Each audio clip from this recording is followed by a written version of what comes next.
Hello बच्चों, चलिए प्रश्न को देखते हैं। प्रश्न है, अंतः केंद्रित घनीय इकाई सेल तथा फलक केंद्रित घनीय इकाई सेल में आवृत स्थान की प्रतिशतता की गणना कीजिए। तो देखिए बच्चों, यहाँ पर बात करें प्रश्न की मुख्य अवधारणा। तो देखिए यहाँ पर हमारे पास में समझे कि सबसे पहले बात करें संकुलन क्षमता की, जिसे हम यहाँ पर घेरा गया स्थान भी कह सकते हैं। यह संकुलन क्षमता को हम पैकिंग एफिशिएंसी भी कहते हैं, जो कि होती है Z इंटू एक परमाणु का आयतन, एक परमाणु का आयतन।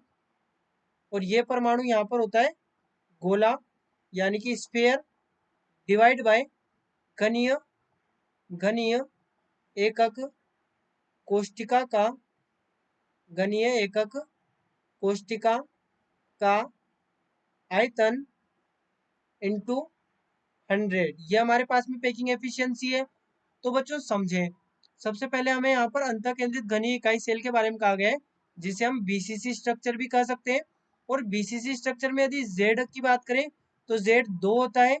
और यदि यहाँ पर बात करें भुजा की लंबाई और त्रिज्या अनुपात की, तो वो यहाँ पर होता है √3a is equal to 4r। तो यहाँ पर जब हम मान को रखेंगे तो देखिए हमें प्राप्त होगा 2 इंटू एक परमाणु का आयतन, जो कि हम लिख सकते हैं 4/3 pi r cube, divide by, अब घनीय एकक कोशिका का आयतन, तो एकक कोशिका का आयतन क्या होता है ए क्यूब, क्योंकि भुजा की लंबाई हमने ए मानी है, इंटू 100। तो यहाँ पर ये होगा 2 into 4/3 pi r cube, divide by, अब यहाँ पर ए का मान हम क्या रख सकते हैं, ये हम रख सकते हैं 4r/√3।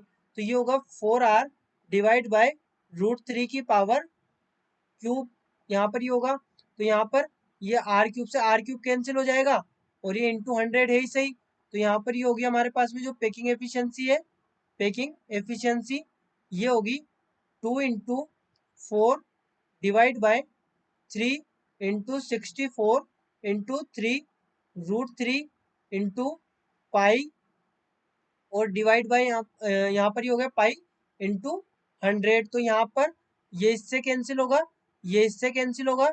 तो पैकिंग एफिशिएंसी हमारे पास में होगी √3 pi is divide by 8 into 100। तो यहाँ पर जब प्रतिशतता की बात है, प्रतिशतता निकालनी है, तो हमने इंटू 100 किया है।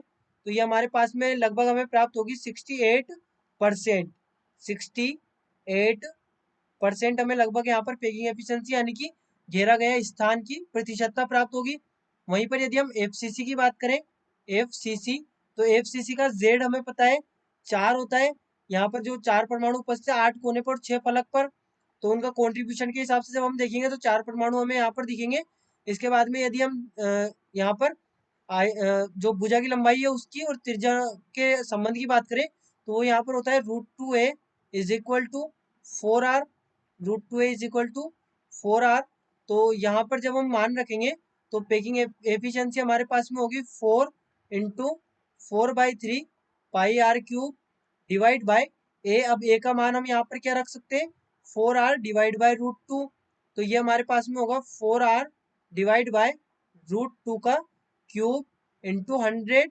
और ये प्रतिशतता निकालनी है, तो packing efficiency is equal to 4, या फिर इसको हम लिख सकते हैं 16 इंटू पाई, और ये आर क्यूब से आर क्यूब तो कैंसिल हो ही जाएगा, डिवाइड बाय ये होगा इंटू 2√2 इंटू 100, क्योंकि √2 का क्यूब 2√2 होगा।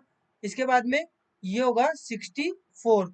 तो यहाँ से ये हमें प्राप्त होगी packing efficiency is equal to pi divide by √2, क्योंकि यहाँ पर देखिए ये हमारे पास में होगी 3√2 इंटू 100, और ये परसेंट यहाँ पर प्रतिशत तो ऐसे ही, तो ये होगा लगभग 74% पैकिंग एफिशिएंसी यहाँ पर एफसीसी की हमारे पास में हमें प्राप्त होगी। तो ये इस प्रकार से हम यहाँ पर इसके मान की गणना कर सकते हैं। तो ये 74 हमें एफसीसी की यानी कि फलक केंद्रित की प्राप्त हुई, और 68 हमें अंतः केंद्रित घनीय इकाई सेल की यहाँ पर पैकिंग एफिशिएंसी यानी कि आवृत स्थान या घेरे गए स्थान की प्रतिशतता प्राप्त हुई। तो बच्चों आशा करते हैं आपको प्रश्न समझ आया होगा। धन्यवाद।